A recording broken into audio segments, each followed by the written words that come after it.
Ciao, everybody. Welcome back to the Bianconeri Zone. This is a coach's corner for our newest Juventus acquisition. It's for Andrea Cambiaso, and he is a player that is relatively unknown, but I'm going to do my best to try and show you all, the fans, where he fits in best with Juventus, his injury history, his stats, his comparable players, and basically analytical breakdown of what you need to know about our newest fullback, something we've been dying for as fans.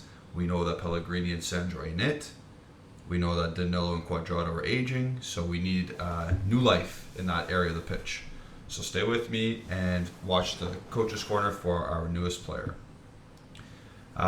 We're just going to go into some basic things first, like his player profile. Andrea Cambiaso, he turned 22. He turned 22 February 20th, 2020. His main position, we'll say, is left back, so that it addresses an area of need right away. Appearances last year in Serie A, 26. Yellow cards 3, goals 1. Second yellows 1, so he got a red card in the game. And he had 4 assists. Obviously, that's spelled wrong there, but it does not matter. So I'm going to do this because a lot of people are really on the Zaniolo train right now. Andrea Cambiaso had more goal contributions in Serie A than Nicolo Zaniolo. But let's move on.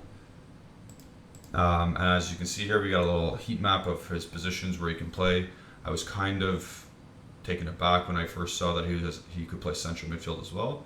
I don't think Allegri or Juventus want him in that role. I think they just want him as a fullback. And it's nice that he can play both sides. And you'll see them in some visuals where it's depicted and visualized as he can play both wings. So that'll be good to see.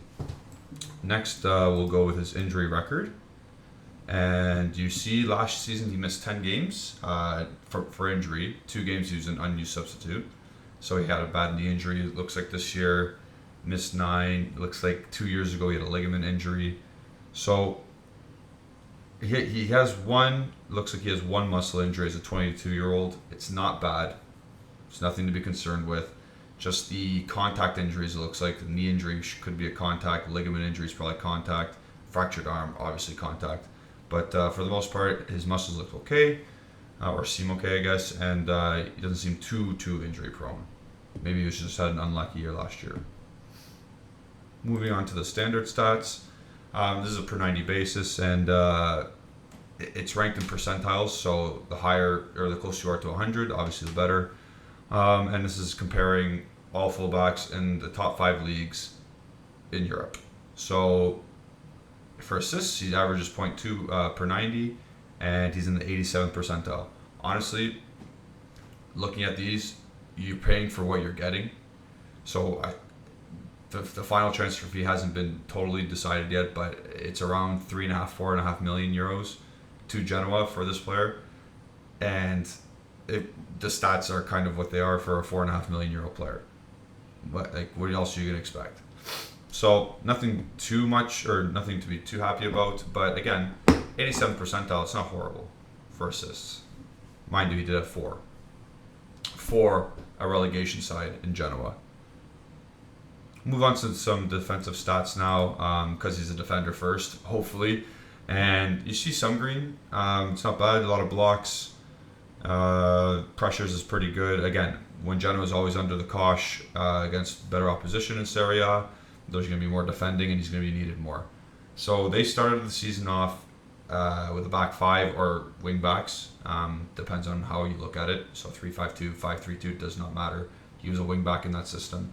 Then they got a new coach, Genoa, and he started to play as a normal fullback and 4 in the back. So. And he was rotating sides as well, but predominantly on the left-hand side. So we know that he can play in a 4 in the back because he was playing that further or later on in the year. So it shouldn't be an issue when he comes to Juventus playing in the back 4. Clearances and error. So the errors thing is actually okay. You're in the 17th percentile. You don't want to be in the 99th percentile there, so that's all good. But yeah, take a look at those. Nothing really stands out except for the blocks. But again, when you soak up so much pressure like Genoa does when they play, your defensive stats and your blocks, your interceptions, they're going to go up. because you have more of a chance to do those things. But good for him. So we're going to go to defensive actions next. And this is a comparison slide where I've compared him to two of our own, one guy we really want, one guy Inter is getting, and one of his teammates. So obviously Pellegrini and Sandro are our guys. Bellanova is the guy going to Inter. Udoghi's the player we actually want, but Udinese won't let go. And then Hefty was the guy on his team that came in January. So you can see there, you got tackles, you got attempted tackles, and the tackling percent. Cambiaso, not over 50%, but hovering around Udoghi's rate. Pellegrini has a really high standard of tackling. Hefty, over 50% as well. Bellanova is trash. Sandro, really trash. And then the times dribble passes on the far right side of the graphic. And Hefty got dribble passed a lot. Cambiaso almost once a game. Still a little bit better than Sandro. Better than Udoghi. But not better than Pellegrini. So Pellegrini's got him beat here. So that came out interesting when I was doing the research as well. I did one of these on a live on a Sunday afternoon one time. So we'll move on to more defensive actions. So we got blocks. So he leads the way in blocks with these 6. Passes intercepted. They're all hovering around the same, but he is just trailing his buddy at Genoa, Hefty. So again, as long as he's in the middle of the pack here, and he's better than Bellanova, then sure, why not? We got the better. Statistically, we would get the better player. So take a look at those. Look at the comparisons to Udoghi as well, because that's key. Because we all wanted Udoghi first. So we'll move on, and here's just a very, very basic visualization of what Cambiaso is like in terms of intercepting the ball or intercepting an attacking play. So take a look there. He is the guy in the blue shirt at the top middle of your screen there. He steps in to intercept the pass and get in number 19 or 29. Can't really see. I think it's 19. Number 19's way.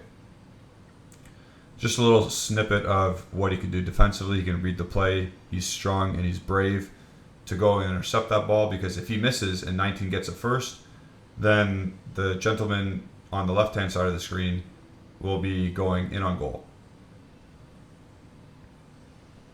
Next, we'll go to carries, because that's key for a fullback, especially in an expansive system.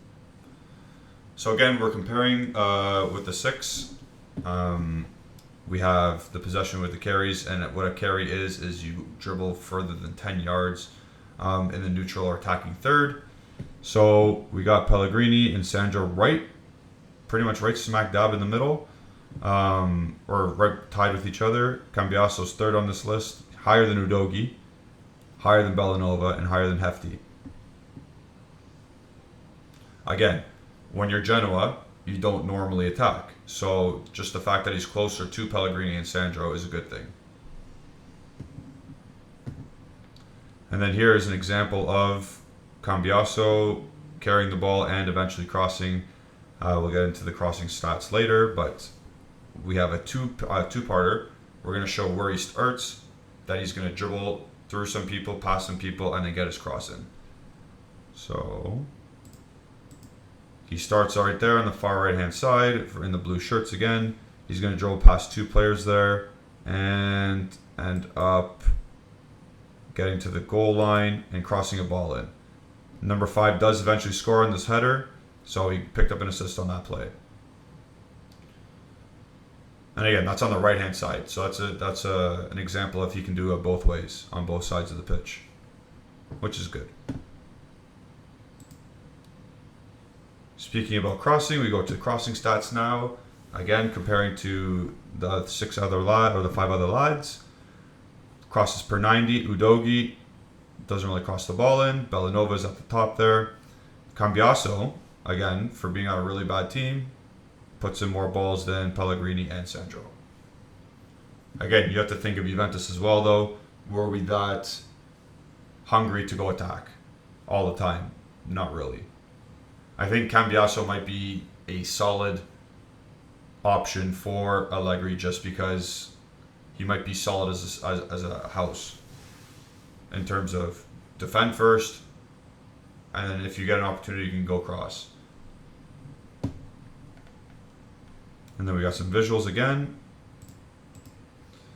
We see him on the left-hand side here popping up now. He's going to beat his man fairly easily.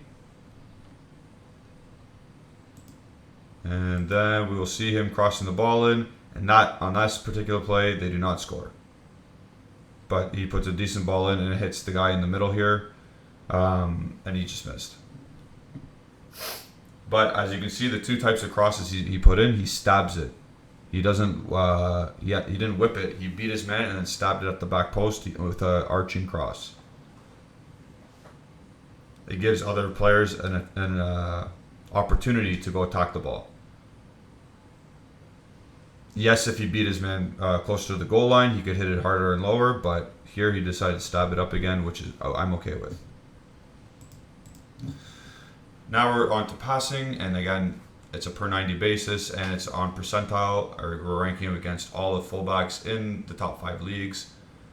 Again, assists he's up there, but nothing else is eye-popping. It's a lot of red. So, again, these stats are stats, and we have to see how he does with the better players around him, because at this point he's playing with relegation fodder. So once he comes to Juventus, once he starts playing with the guys with more quality players, I think you can expect a little bit of improvement. You hope, because that's the name of the game, right? You're not going to try and get a guy who's worse than Alexandro in. Next, we're going to go to expected assists, and it's a comparison again. We got Cambiaso, Udogi, Pellegrini, Sandro, Bellanova, and Hefty. Bellanova leads this category, barely ahead of Pellegrini, who's at the bottom there, Hefty and Sandro. Cambiaso is around, better than Udogi again. Sorry, not better. Has a better output than Udogi. Not by much, but he still has the output compared to him. So, again, I think the end goal is for Juventus to get Udogi, but they are getting Cambiaso as a squad player, which is fine for the price he's coming for. Next, we'll go to pass types, and this doesn't tell you much. The only thing it really illustrates here is he gets intercepted quite a bit. Again, when you're on a relegation team, stuff isn't going well during the season. Nothing. Obviously, you're getting relegated for a reason, so players aren't in the right position. Again, it's on him as well to make sure his passes doesn't get intercepted. But if alleys are blocked and he's trying to force things and he's just clearing the ball sometimes, it's going to get intercepted. Now, a couple of my favorite stats are the shot creating actions and the goal creating actions. And we'll look at these now. Comparison, Udogi does hop up and does take over the leaderboard on this one. Not surprised, because Udinese was a wagon near the end of the season, scoring lots of goals. Cambiaso has a decent rate though.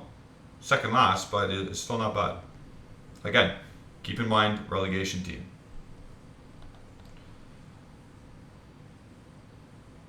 So we'll go to goal and shot creations now. Per 90, see where he ranks in the top 5 leagues. And I see an 89% and a 94. So goal created actions for shots. As a fullback, he's in the 94th percentile, which is okay. It's pretty good. And then shot created actions from being fouled. Okay, so he draws some free kicks near the edge of the box. At least 0.15 per game.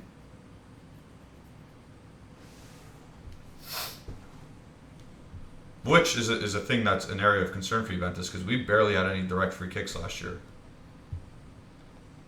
considering the type of team we are. And then, obviously, we go to the goal creating actions per 90, and you see Cambiaso ahead of Udogi, ahead of Pellegrini, Bellanova, and Hefty, and tied with Alexandro. I think Alexandro got a lucky goal there at the end of the season. But credit where credit's due with these 6. He does lead Udogi, and he is crushing Pellegrini there.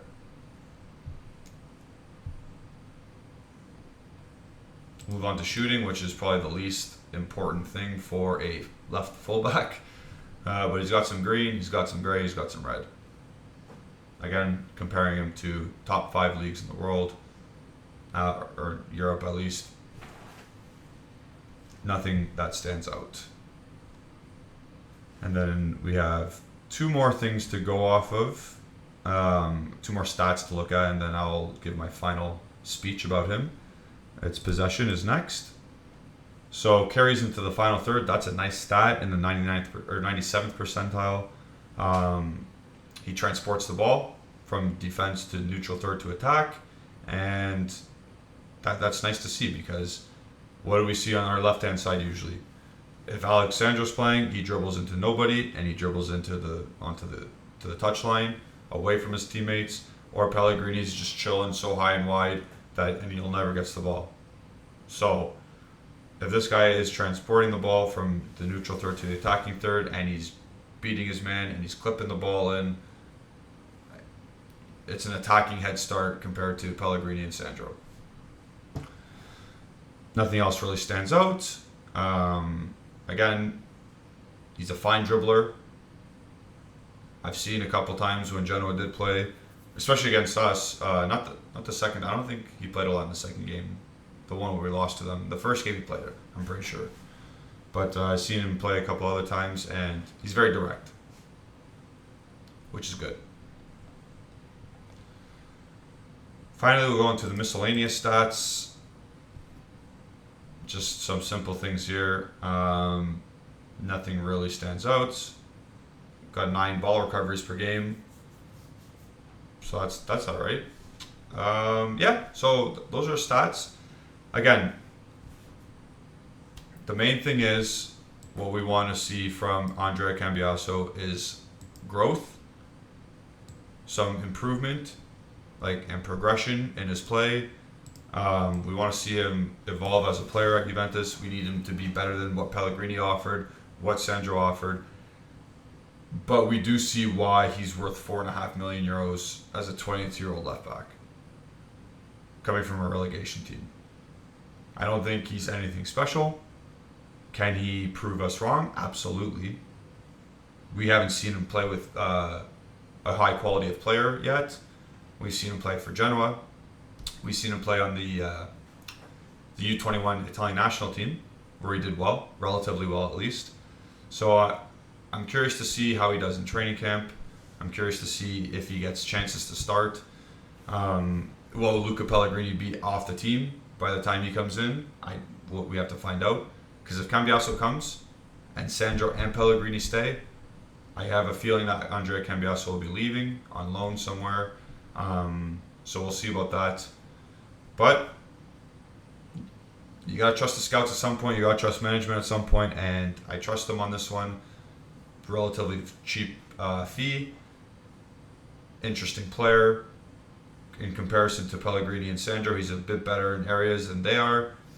In terms of pure one-on-one defending, I think Pellegrini pips him, but we'll see. He'll be more in a sheltered environment once he's in a back four for Juventus, and with, I'll say, a good center back beside him, because Delit's leaving, so a good center back beside him, like perhaps a Koulibaly, perhaps a Bremer, and he'll have better one-on-one stats. So, with that, I'm Julian Gennady. Follow me on Twitter at Gennady151. Follow Bianconeri Zone at Bianconeri Zone on Instagram, Twitter, and Facebook. Follow Alejandro Fonsolo at AlejandroBZ. And follow Justin Sofro at Justin Sofro on Twitter. Like this video. Subscribe to the channel if you haven't already. Stay tuned for a Pogba giveaway, Pogba jersey giveaway. And yes, keep the subscribers coming. Ciao.